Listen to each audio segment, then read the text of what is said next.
Destaque agora internacional, microfone Jovem Pan Europa, atrito entre Europa e Estados Unidos. Bom dia para você, Ulisses Neto. Bom dia, Tiago. Bom dia a todos que acompanham o Jornal da Manhã. Aqui em Londres, 1h14, 1h14 neste momento. O futuro da OTAN segue mais incerto do que nunca, com os Estados Unidos pressionando seus aliados para não perder o protagonismo. Não tem nada a ver com a pretensa filiação do Brasil, não, viu? Essas só os muito incautos mesmo acabaram comprando. Os americanos estão preocupados com os investimentos militares que os europeus estão preparando em seu novo plano de defesa, e esse plano de defesa está ocorrendo em detrimento da aliança militar, né, que é chamada de OTAN, a Organização do Tratado do Atlântico Norte.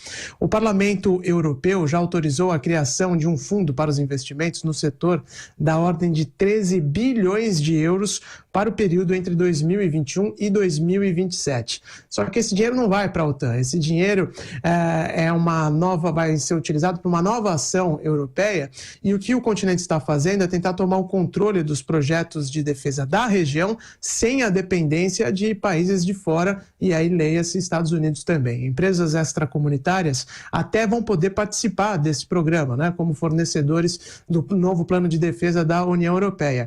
Mas a propriedade intelectual desses projetos que vão ser desenvolvidos por aqui será toda da Europa, e também não poderá haver restrição para a venda de equipamentos para outros países, como os americanos fazem hoje. E aí, para a gente dar um exemplo, a Embraer, que produz, né, aviões militares, aeronaves militares, ela não pode exportar para qualquer país, porque muitos desses aviões eles têm tecnologia dos Estados Unidos, e aí o governo americano tem a última palavra no que pode ou não ser exportado. A Europa não quer cair nessa armadilha, por isso esse novo plano de defesa não pegou nada bem lá em Washington. Segundo o jornal espanhol El País, o governo americano chegou até a enviar uma carta para a União Europeia demonstrando sua insatisfação com os planos do bloco. Ainda ameaçou os europeus, dizendo que a cooperação entre os dois lados do Atlântico pode estar em risco por causa dos planos atuais. Os governos europeus, no entanto, têm ignorado os apelos dos Estados Unidos e buscam novos parceiros ao redor do mundo. A administração de Donald Trump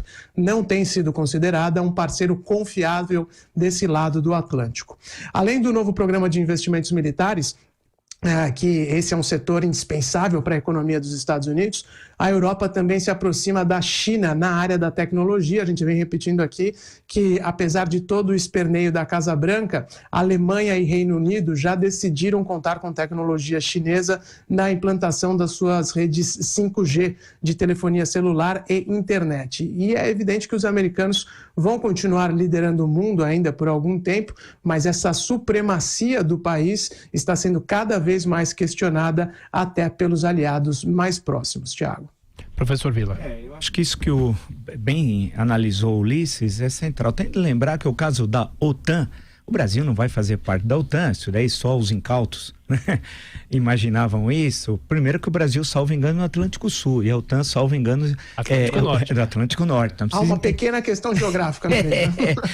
Mas tem gente aqui no Brasil, tem um que é ministro informal das Relações Exteriores, eu sempre digo que se eu abrir um planisfério para ele, identifica os continentes. Mas segundo ponto, o Brasil pode ser um membro extra-OTAN. Poxa, nós vamos ficar no estatuto igual a Jordânia e o Marrocos, que são países quase iguais de importância econômica, o Brasil, a Jordânia e o Marrocos. Puxa, que vitória diplomática. Terceiro, isso nós falamos no calor da hora. Isso que você colocou, tem de lembrar que a OTAN, Organização do Atlântico Norte, foi criada no momento da Guerra Fria. A Guerra Fria acabou a 9 de novembro de 1989, com a queda do Muro de Berlim. Não existe mais o Pacto de Varsóvia, que era o opositor da OTAN. O Pacto de Varsóvia, que era a União dos Países, só lembrando a quem nos acompanha, da União Soviética e da Europa Oriental, né? Que eram satélites da União Soviética e tal. Não existe mais o Pacto de Varsóvia, mas a OTAN continua existindo. Então, o que bem destacou Ulisses é que os países europeus querem agora, pensam a médio prazo numa autonomia militar. Ou seja, aquela presença dos Estados Unidos, que é produto da Segunda Guerra Mundial, né? Já no século XXI a situação é outra, né? O mundo está muito mais complexo, não há mais Guerra Fria. Tem um personagem novo na história, que é a China, que é a maior potência, será a maior potência econômica daqui a uma década e será daqui a pouco a grande potência militar do mundo. Então, essas questões estão colocadas. Daí essa visão a médio e longo prazo dos países europeus que se contrapõe à atual administração norte-americana. É bom lembrar que se tiver um presidente democrata, a perspectiva em relação à Europa deverá ser diferente. Ulisses, exatamente, professor. Só para a gente acabar, vamos lá. Rapidamente, dentro desse bojo também tem a questão do Donald Trump, e isso tem acabado com a confiança dos Estados Unidos desse lado aqui do Atlântico, e por isso os europeus têm buscado as suas alternativas, e além da supremacia econômica, é possível colocar também militar e a supremacia tecnológica que a China vem buscando nos últimos anos. Bom trabalho, Ulisses, até mais tarde. Até mais tarde, bom dia a todos.